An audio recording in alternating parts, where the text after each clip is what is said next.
The Man in the Brown Suit by Agatha Christie. Chapter XXXI. From the Diary of Sir Eustace Pedler, Johannesburg, 7th March. Paget has arrived. He is in a blue funk, of course. Suggested at once that we should go off to Pretoria. Then, when I had told him kindly but firmly that we were going to remain here, he went to the other extreme, wished he had his rifle here, and began bucking about some bridge he guarded during the Great War. A railway bridge at Little Padacombe Junction, or something of that sort. I soon cut that short by telling him to unpack the big typewriter. I thought that would keep him employed for some time, because the typewriter was sure to have gone wrong, it always does, and he would have to take it somewhere to be mended. But I had forgotten Paget's powers of being in the right. I've already unpacked all the cases, Sir Eustace. The typewriter is in perfect condition. What do you mean, all the cases? The two small cases as well. I wish you wouldn't be so officious, Paget. Those small cases were no business of yours. They belonged to Mrs. Blair. Paget looked crestfallen. He hates to make a mistake. So you can just pack them up again neatly, I continued. After that you can go out and look around you. Joburg will probably be a heap of smoking ruins by tomorrow, so it may be your last chance. I thought that would get rid of him successfully for the morning, at any rate. There is something I want to say to you when you have the leisure, Sir Eustace. I haven't got it now, I said hastily. At this minute I have absolutely no leisure whatsoever. Paget retired. By the way, I called after him, what was there in those cases of Mrs. Blair's? Some fur rugs, and a couple of fur hats, I think. That's right, I assented. She bought them on the train. They are hats, of a kind, though I hardly wonder at your not recognizing them. I dare say she's going to wear one of them at Ascot. What else was there? Some rolls of films and some baskets, a lot of baskets. There would be, I assured him. Mrs. Blair is the kind of woman who never buys less than a dozen or so of anything.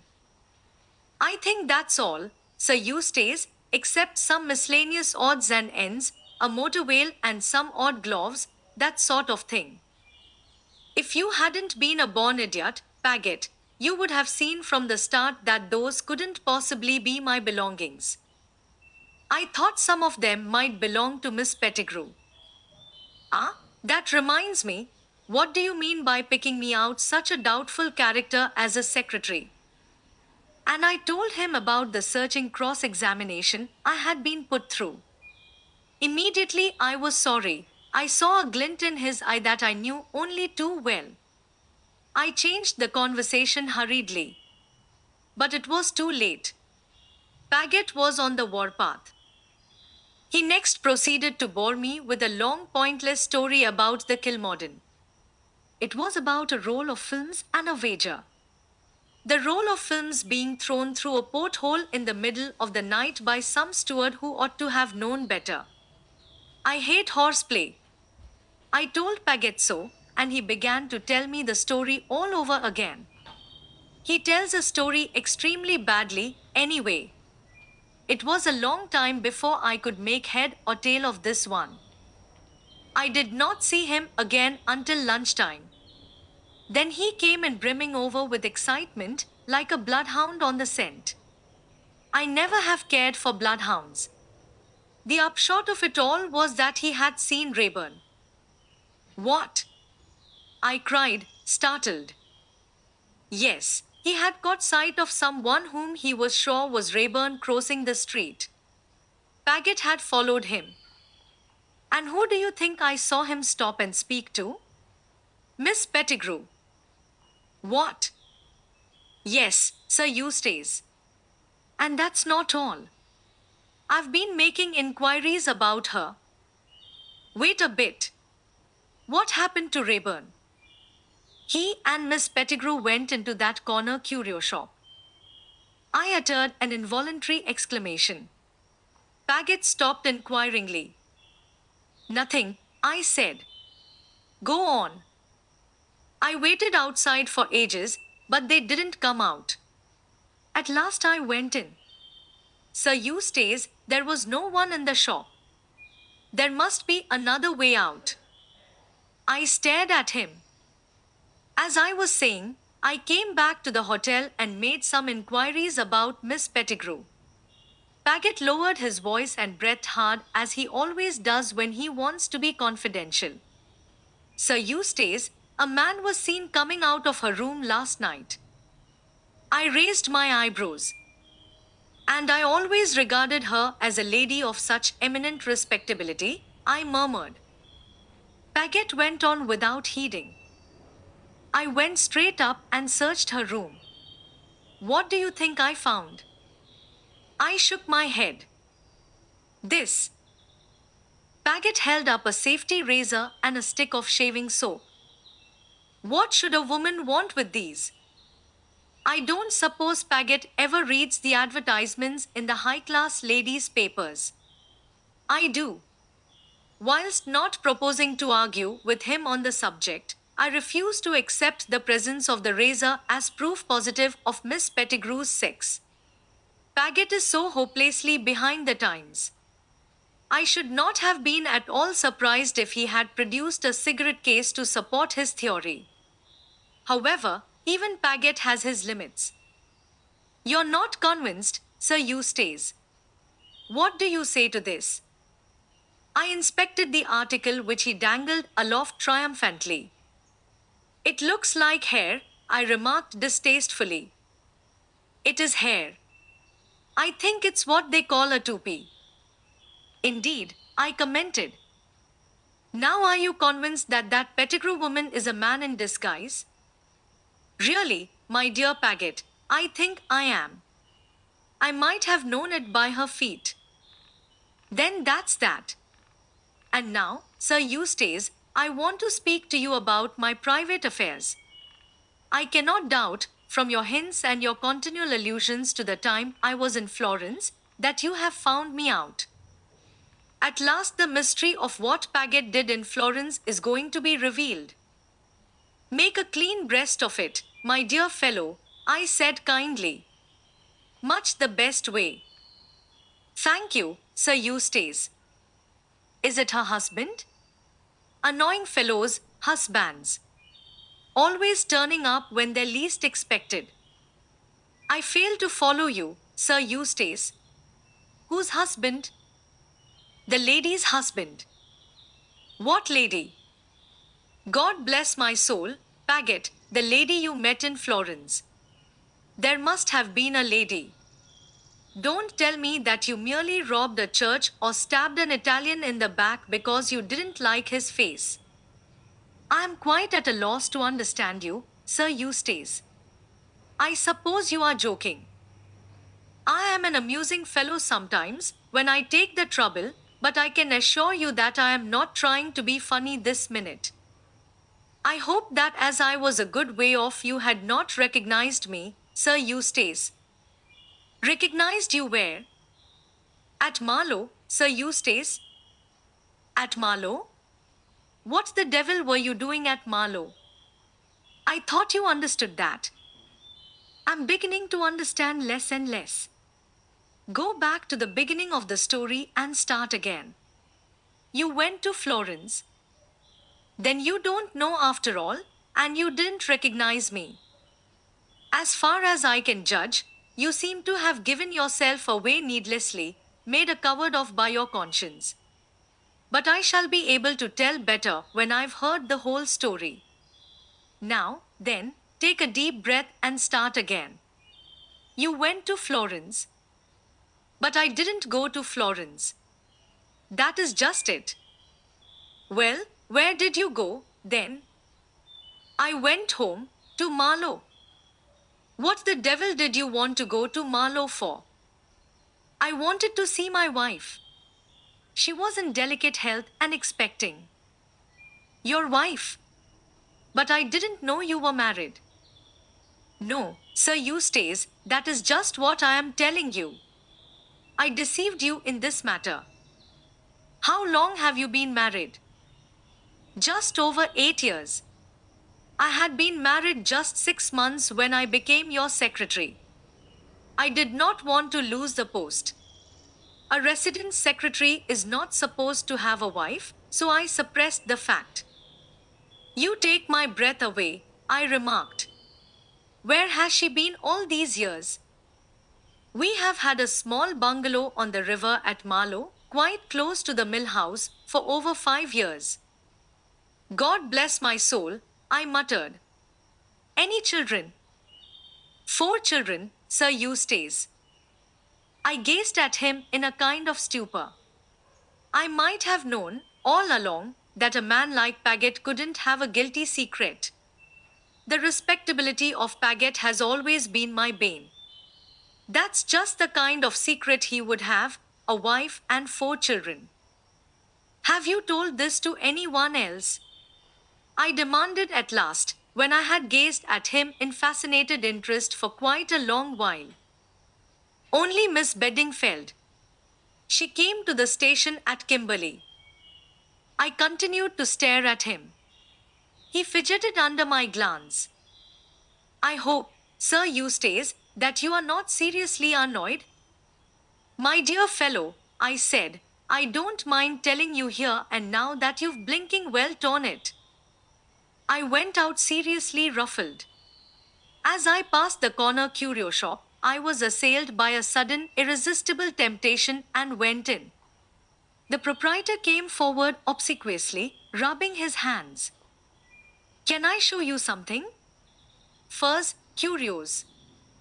I want something quite out of the ordinary, I said. It's for a special occasion. Will you show me what you've got? Perhaps you will come into my back room? We have many specialties there. That is where I made a mistake. And I thought I was going to be so clever. I followed him through the swinging portieres. Chapter XXXII. Anne's narrative resumed. I had great trouble with Suzanne. She argued, she pleaded, she even wept before she would let me carry out my plan. But in the end, I got my own way. She promised to carry out my instructions to the letter and came down to the station to bid me a tearful farewell. I arrived at my destination the following morning early. I was met by a short black-bearded Dutchman whom I had never seen before. He had a car waiting and we drove off. There was a queer booming in the distance, and I asked him what it was. Guns, he answered laconically. So there was fighting going on in Joburg. I gathered that our objective was a spot somewhere in the suburbs of the city. We turned and twisted and made several detours to get there, and every minute the guns were nearer. It was an exciting time. At last we stopped before a somewhat ramshackle building. The door was opened by a Kafir boy. My guide signed to me to enter. I stood irresolute in the dingy square hall. The man passed me and threw open a door. The young lady to see Mr. Harry Rayburn, he said, and laughed. Thus announced, I passed in. The room was sparsely furnished and smelt of cheap tobacco smoke. Behind a desk a man sat writing. He looked up and raised his eyebrows. Dear me, he said, if it isn't Miss Bedingfeld. I must be seeing double, I apologized. Is it Mr. Chichester or is it Miss Pettigrew? There is an extraordinary resemblance to both of them. Both characters are in abeyance for the moment. I have doffed my petticoats, and my cloth likewise. Won't you sit down? I accepted a seat composedly. It would seem, I remarked, that I have come to the wrong address. From your point of view, I am afraid you have. Really, Miss Bedingfeld, to fall into the trap a second time. It was not very bright of me, I admitted meekly. Something about my manner seemed to puzzle him. You hardly seem upset by the occurrence, he remarked dryly. Would my going into heroics have any effect upon you? I asked. It certainly would not. My great aunt Jane always used to say that a true lady was neither shocked nor surprised at anything that might happen, I murmured dreamily. I endeavor to live up to her precepts. I read Mr. Chichester Pettigrew's opinion so plainly written on his face that I hastened into speech once more. You really are positively marvelous at makeup, I said generously. All the time you were Miss Pettigrew, I never recognized you, even when you broke your pencil in the shock of seeing me climb upon the train at Cape Town. He tapped upon the desk with the pencil he was holding in his hand at the minute. All this is very well in its way, but we must get to business. Perhaps, Miss Bedingfeld, you can guess why we required your presence here? You will excuse me, I said, but I never do business with anyone but principals. I had read the phrase or something like it in a moneylender's circular, and I was rather pleased with it. It certainly had a devastating effect upon Mr. Chichester Pettigrew. He opened his mouth and then shut it again. I beamed upon him. My great-uncle George's maxim, I added, as an afterthought. Great-aunt Jane's husband, you know. He made knobs for brass beds. I doubt if Chichester Pettigrew had ever been ragged before. He didn't like it at all. I think you would be wise to alter your tone, young lady. I did not reply, but yawned, a delicate little yawn that hinted at intense boredom. What the devil, he began forcibly. I interrupted him. I can assure you it's no good shouting at me. We are only wasting time here. I have no intention of talking with underlings. You will save a lot of time and annoyance by taking me straight to Sir Eustace Pedler. 2. He looked dumbfounded. Yes, I said. Sir Eustace Pedler. Excuse me. He bolted from the room like a rabbit. I took advantage of the respite to open my bag and powder my nose thoroughly. Also, I settled my hat at a more becoming angle. Then I settled myself to wait with patience for my enemy's return. He reappeared in a subtly chastened mood. Will you come this way, Miss Bedingfeld? I followed him up the stairs. He knocked at the door of a room, a brisk "come in" sounded from inside, and he opened the door and motioned to me to pass inside. Sir Eustace Pedler sprang up to greet me, genial and smiling. Well, Miss Anne. He shook me warmly by the hand. I'm delighted to see you. Come and sit down. Not tired after your journey? That's good. He sat down facing me, still beaming. It left me rather at a loss. His manner was so completely natural. Quite right to insist on being brought straight to me, he went on. Minx is a fool. A clever actor, but a fool. That was Minx you saw downstairs. Oh, really? I said feebly. And now, said Sir Eustace cheerfully, let's get down to facts. How long have you known that I was the Colonel? Ever since Mr. Paget told me that he had seen you in Marlow when you were supposed to be in Cannes. Sir Eustace nodded ruefully. Yes, I told the fool he'd blinking well torn it. He didn't understand, of course. His whole mind was set on whether I'd recognized him. It never occurred to him to wonder what I was doing down there. A piece of sheer bad luck that was. I arranged it all so carefully too, sending him off to Florence, telling the hotel I was going over to Nice for one night or possibly two. Then, by the time the murder was discovered, I was back again in Cannes, with nobody dreaming that I'd ever left the Riviera. He still spoke quite naturally and unaffectedly. I had to pinch myself to understand that this was all real, that the man in front of me was really that deep dyed criminal, the colonel. I followed things out in my mind. Then it was you who tried to throw me overboard on the Kilmorden, I said slowly. It was you that Paget followed up on deck that night.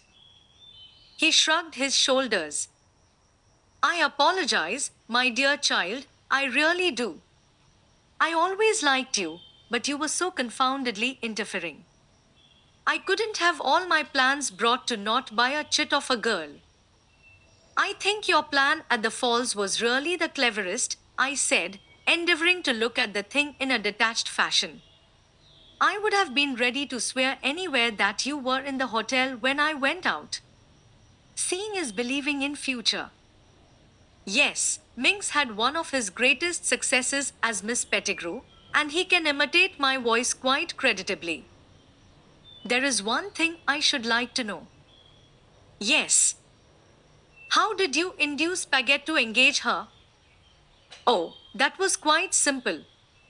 She met Paget in the doorway of the Trade Commissioner's office or the Chamber of Mines, or wherever it was he went, told him I had phoned down in a hurry, and that she had been selected by the government department in question. Paget swallowed it like a lamb. You're very frank, I said, studying him. There's no earthly reason why I shouldn't be. I didn't quite like the sound of that. I hastened to put my own interpretation on it. You believe in the success of this revolution? You've burnt your boats. For an otherwise intelligent young woman, that's a singularly unintelligent remark. No, my dear child, I do not believe in this revolution. I give it a couple of days longer and it will fizzle out ignominiously. Not one of your successes, in fact. I said nastily. Like all women, you've no idea of business. The job I took on was to supply certain explosives and arms, heavily paid for, to foment feeling generally, and to incriminate certain people up to the hilt. I've carried out my contract with complete success, and I was careful to be paid in advance. I took special care over the whole thing, as I intended it to be my last contract before retiring from business. As for burning my boats, as you call it, I simply don't know what you mean. I'm not the rebel chief, or anything of that kind. I'm a distinguished English visitor, who had the misfortune to go nosing into a certain curio shop, and saw a little more than he was meant to, and so the poor fellow was kidnapped.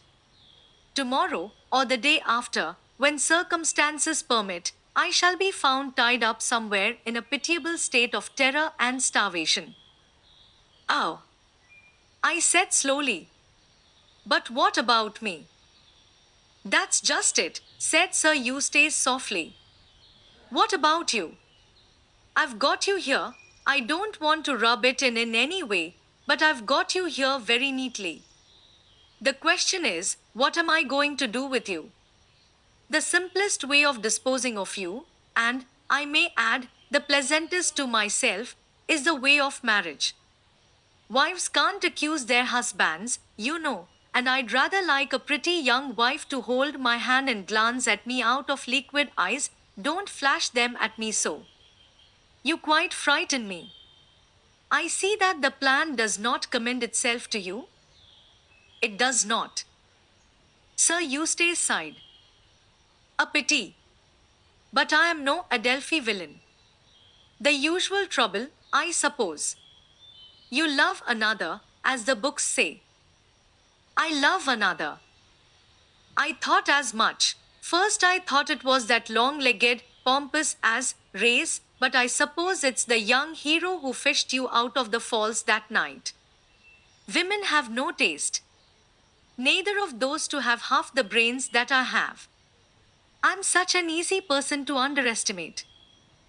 I think he was right about that.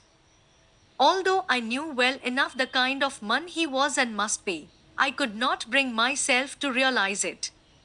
He had tried to kill me on more than one occasion, he had actually killed another woman, and he was responsible for endless other deeds of which I knew nothing, and yet I was quite unable to bring myself into the frame of mind for appreciating his deeds as they deserved. I could not think of him as other than our amusing, genial traveling companion. I could not even feel frightened of him, and yet I knew he was capable of having me murdered in cold blood if it struck him as necessary. The only parallel I can think of is the case of Stevenson's Long John Silver. He must have been much the same kind of man. Well, well, said this extraordinary person, leaning back in his chair. It's a pity that the idea of being Lady Peddler doesn't appeal to you. The other alternatives are rather crude. I felt a nasty feeling going up and down my spine. Of course, I had known all along that I was taking a big risk, but the price had seemed worth it.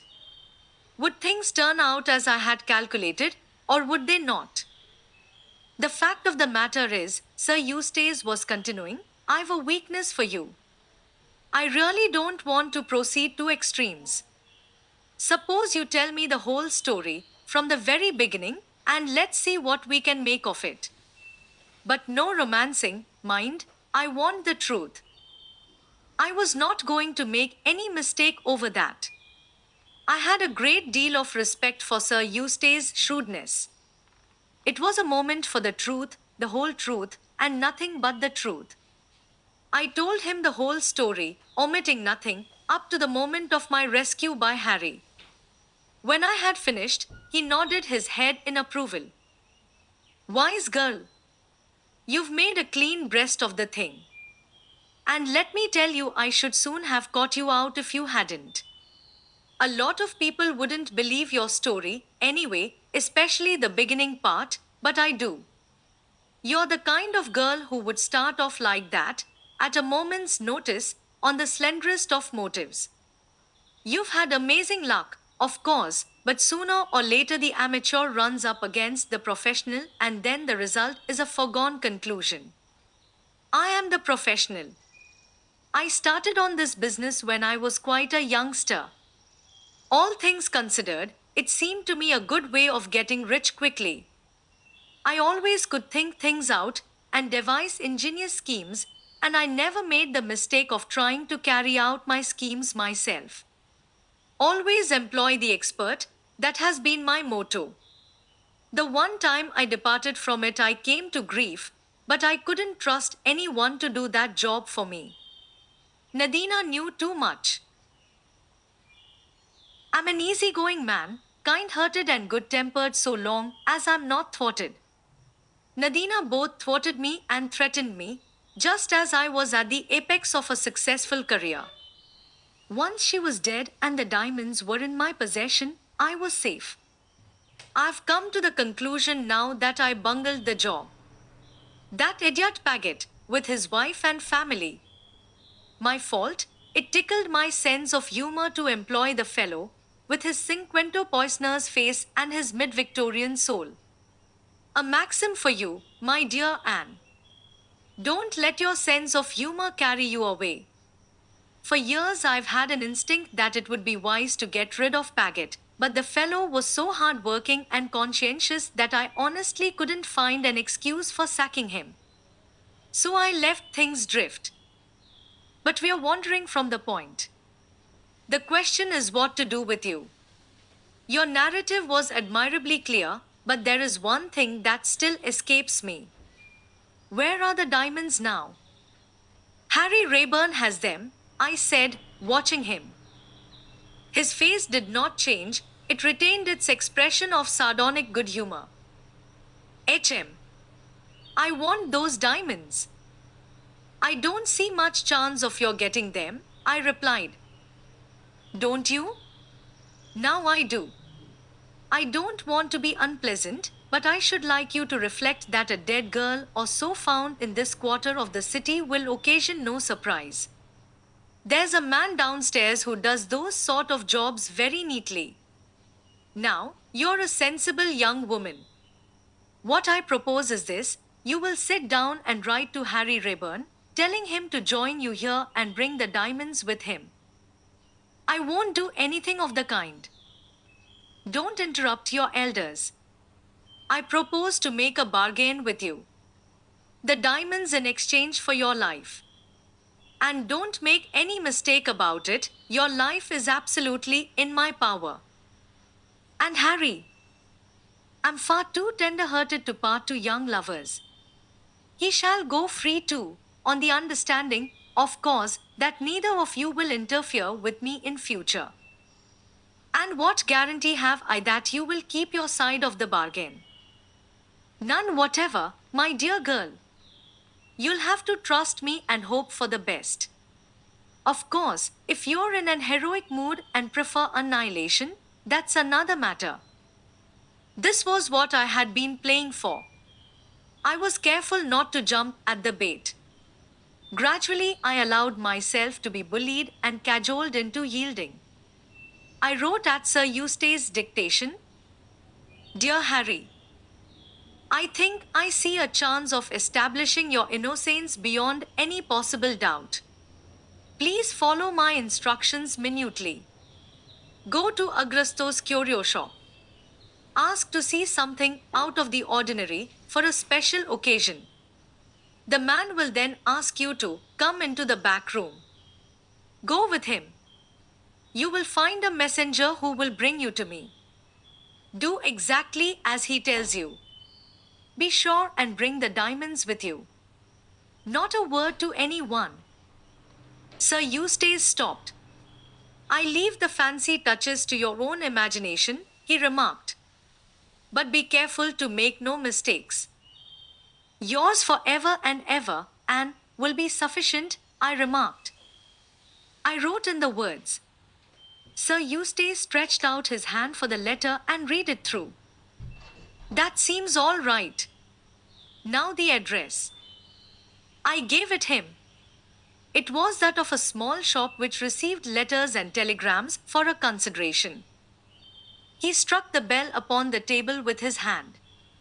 Chichester Pettigrew, alias Minx, answered the summons. "This letter is to go immediately, the usual route." "Very well, Colonel." He looked at the name on the envelope. Sir Eustace was watching him keenly. "A friend of yours, I think." "Of mine." The man seemed startled. "You had a prolonged conversation with him in Johannesburg yesterday. A man came up and questioned me about your movements and those of Colonel Ray's. I gave him misleading information." "Excellent, my dear fellow, excellent," said Sir Eustace genially. "My mistake." I chanced to look at Chichester Pettigrew as he left the room. He was white to the lips, as though in deadly terror. No sooner was he outside than Sir Eustace picked up a speaking tube that rested by his elbow and spoke down it. "That you, Schwert? Watch Minx. He's not to leave the house without orders." He put the speaking tube down again and frowned, slightly tapping the table with his hand. "May I ask you a few questions, Sir Eustace?" I said, after a minute or two of silence. "Certainly. What excellent nerves you have, Anne. You are capable of taking an intelligent interest in things when most girls would be sniffling and wringing their hands. Why did you take Harry as your secretary instead of giving him up to the police?" "I wanted those cursed diamonds. Nadina, the little devil, was playing off your Harry against me. Unless I gave her the price she wanted, she threatened to sell them back to him. That was another mistake I made. I thought she'd have them with her that day. But she was too clever for that. Carton, her husband, was dead too. I'd no clue whatsoever as to where the diamonds were hidden. Then I managed to get a copy of a wireless message sent to Nadina by someone on board the Kilmorden, either Carton or Rayburn, I didn't know which. It was a duplicate of that piece of paper you picked up. 17122, it ran. I took it to be an appointment with Rayburn, and when he was so desperate to get aboard the Kilmorden, I was convinced that I was right. So I pretended to swallow his statements and let him come. I kept a pretty sharp watch upon him and hoped that I should learn more. Then I found Minx trying to play a lone hand and interfering with me. I soon stopped that. He came to heel all right. It was annoying not getting cabin 17, and it worried me not being able to place you. Were you the innocent young girl you seemed, or were you not? When Rayburn set out to keep the appointment that night, Minx was told off to intercept him. Minx muffed it, of course. But why did the wireless message say 17 instead of 71? I've thought that out. Carton must have given that wireless operator his own memorandum to copy off onto a form, and he never read the copy through. The operator made the same mistake we all did and read it as 17th January 2022 instead of 1.71.22. The thing I don't know is how Minx got onto cabin 17. It must have been sheer instinct. And the dispatch to General Smuts? Who tampered with that? My dear Anne, you don't suppose I was going to have a lot of my plans given away without making an effort to save them? With an escaped murderer as a secretary, I had no hesitation whatever in substituting blanks. Nobody would think of suspecting poor old peddler. What about Colonel Race? Yes, that was a nasty jar. When Paget told me he was a Secret Service fellow, I had an unpleasant feeling down the spine. I remembered that he'd been nosing around Nadina in Paris during the war, and I had a horrible suspicion that he was out after me. I don't like the way he's stuck to me ever since. He's one of those strong, silent men who have always got something up their sleeve. A whistle sounded. Sir Eustace picked up the tube, listened for a minute or two, then answered. Very well, I'll see him now. Business, he remarked. Miss Anne, let me show you your room. He ushered me into a small shabby apartment. A Kafir boy brought up my small suitcase, and Sir Eustace, urging me to ask for anything I wanted, withdrew the picture of a courteous host. A can of hot water was on the washstand, and I proceeded to unpack a few necessaries. Something hard and unfamiliar in my sponge bag puzzled me greatly. I untied the string and looked inside. To my utter amazement, I drew out a small pearl-handled revolver. It hadn't been there when I started from Kimberley. I examined the thing gingerly. It appeared to be loaded. I handled it with a comfortable feeling. It was a useful thing to have in a house such as this. But modern clothes are quite unsuited to the carrying of firearms. In the end, I pushed it gingerly into the top of my stocking. It made a terrible bulge, and I expected every minute that it would go off and shoot me in the leg, but it really seemed the only place. Chapter XXXIII. I was not summoned to Sir Eustace's presence until late in the afternoon. 11 o'clock tea and a substantial lunch had been served to me in my own apartment, and I felt fortified for further conflict. Sir Eustace was alone. He was walking up and down the room, and there was a gleam in his eye and a restlessness in his manner which did not escape me. He was exultant about something. There was a subtle change in his manner towards me. I have news for you. Your young man is on his way. He will be here in a few minutes. Moderate your transports. I have something more to say. You attempted to deceive me this morning.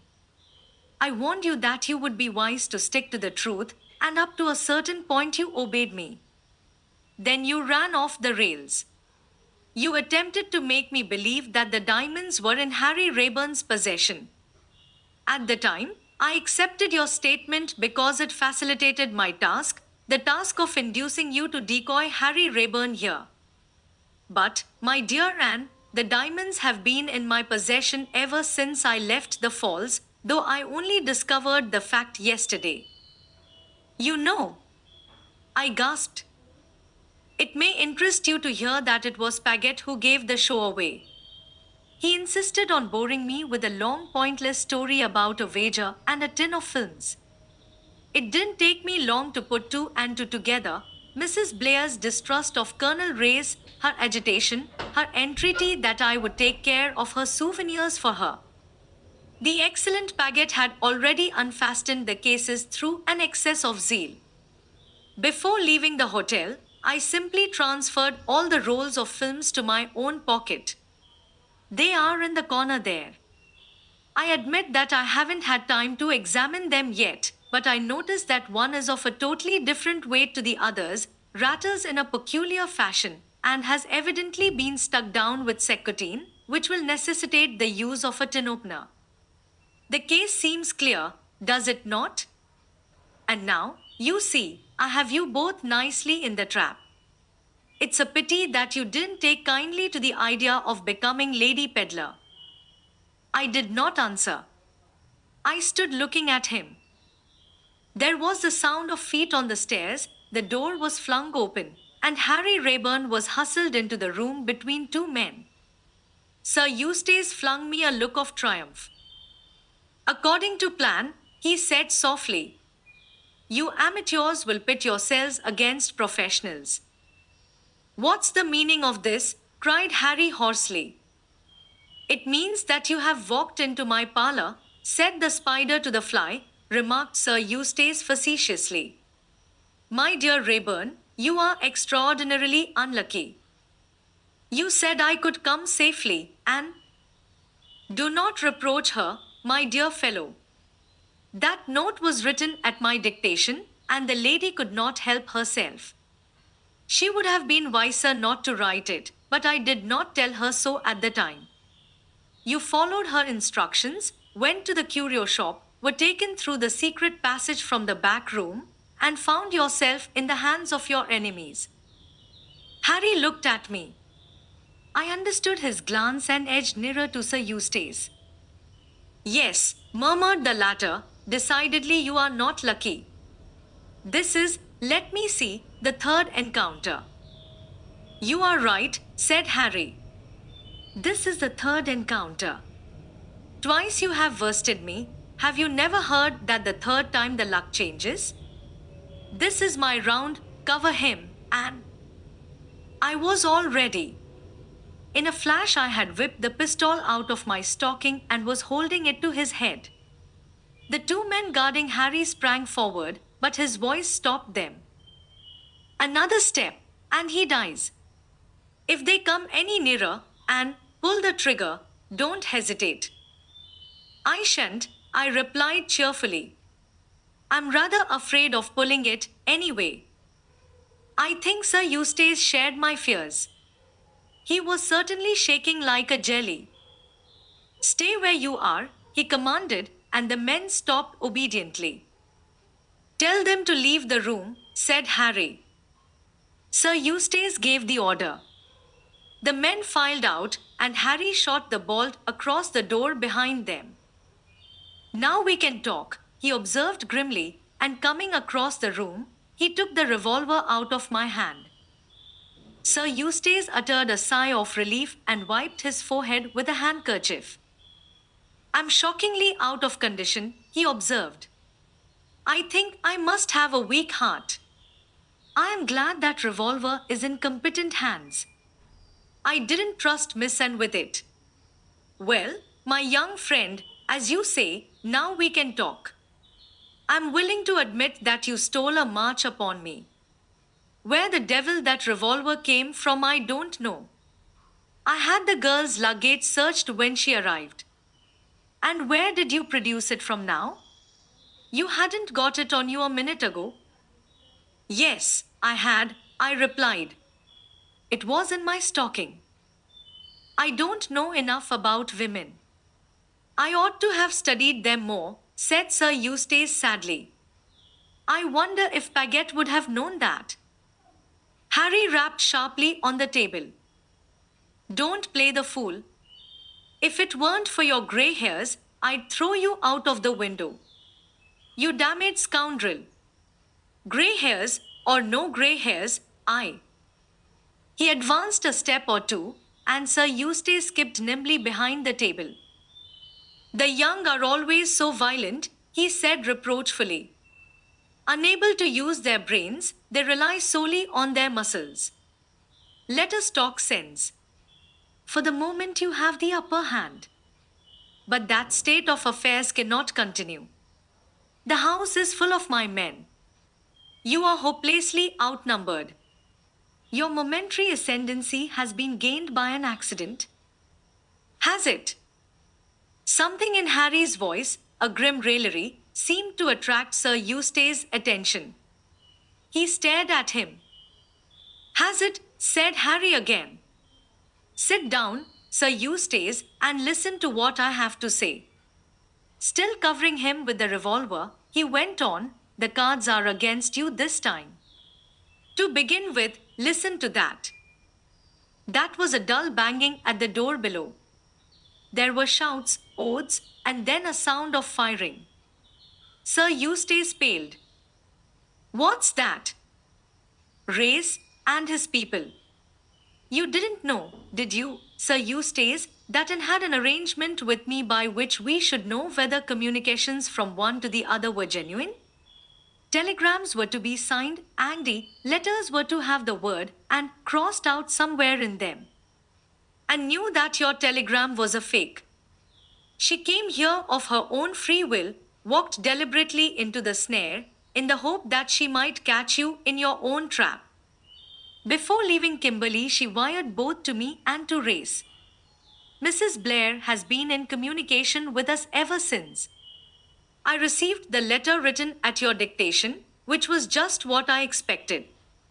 I had already discussed the probabilities of a secret passage leading out of the curio shop with Race, and he had discovered the place where the exit was situated.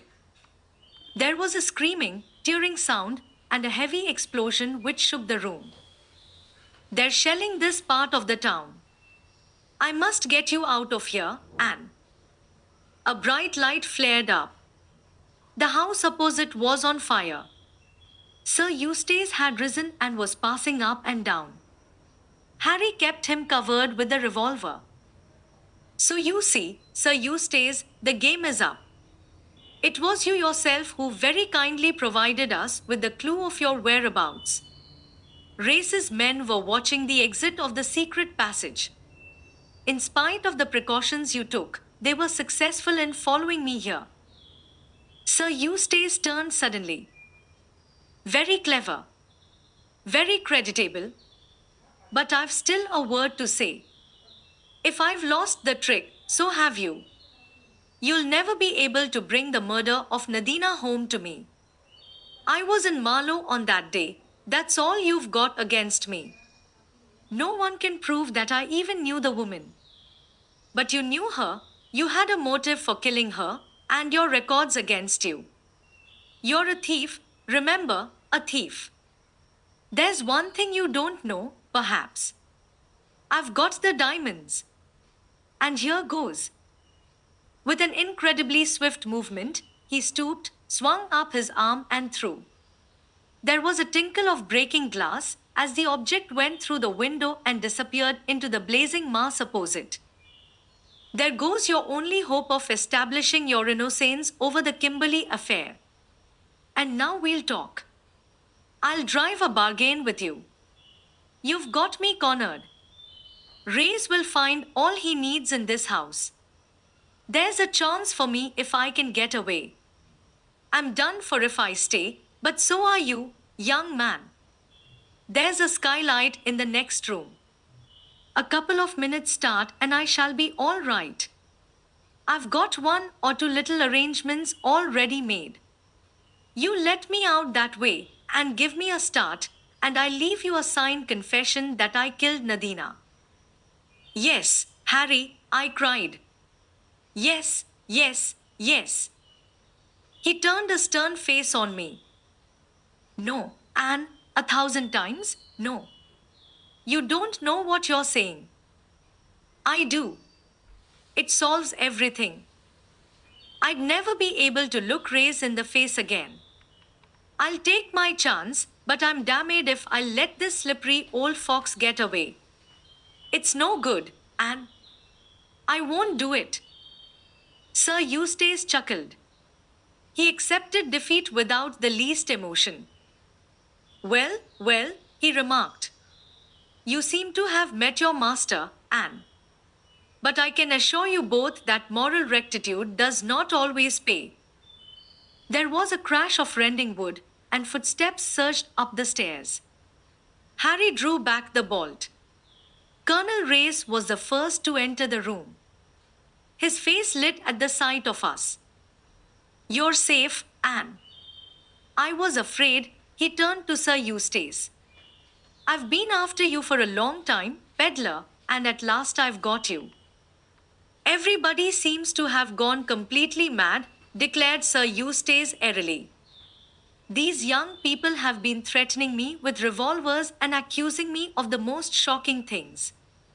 I don't know what it's all about. Don't you? It means that I found the colonel. It means that on 8th January last you were not at Cannes, but at Marlow. It means that when your tool, Madame Nadina, turned against you, you planned to do away with her, and at last we shall be able to bring the crime home to you. Indeed? And from whom did you get all this interesting information? From the man who is even now being looked for by the police? His evidence will be very valuable. We have other evidence. There is someone else who knew that Nadina was going to meet you at the mill house. Sir Eustace looked surprised. Colonel Race made a gesture with his hand. Arthur Minks alias the Rev. Edward Chichester alias Miss Pettigrew stepped forward. He was pale and nervous, but he spoke clearly enough. I saw Nadina in Paris the night before she went over to England. I was posing at the time as a Russian count. She told me of her purpose. I warned her, knowing what kind of man she had to deal with, but she did not take my advice. There was a wireless message on the table. I read it. Afterwards, I thought I would have a try for the diamonds myself. In Johannesburg, Mr. Rayburn accosted me. He persuaded me to come over to his side. Sir Eustace looked at him. He said nothing, but Minks seemed visibly to wilt. Rats always leaving a sinking ship, observed Sir Eustace. I don't care for rats. Sooner or later, I destroy vermin. There's just one thing I'd like to tell you, Sir Eustace, I remarked. That tin you threw out of the window didn't contain the diamonds. It had common pebbles in it. The diamonds are in a perfectly safe place. As a matter of fact, they're in the big giraffe's stomach. Suzanne hollowed it out, put the diamonds in with cotton wool so that they wouldn't rattle, and plugged it up again. Sir Eustace looked at me for some time. His reply was characteristic. I always did hate that blinking giraffe, he said. It must have been instinct.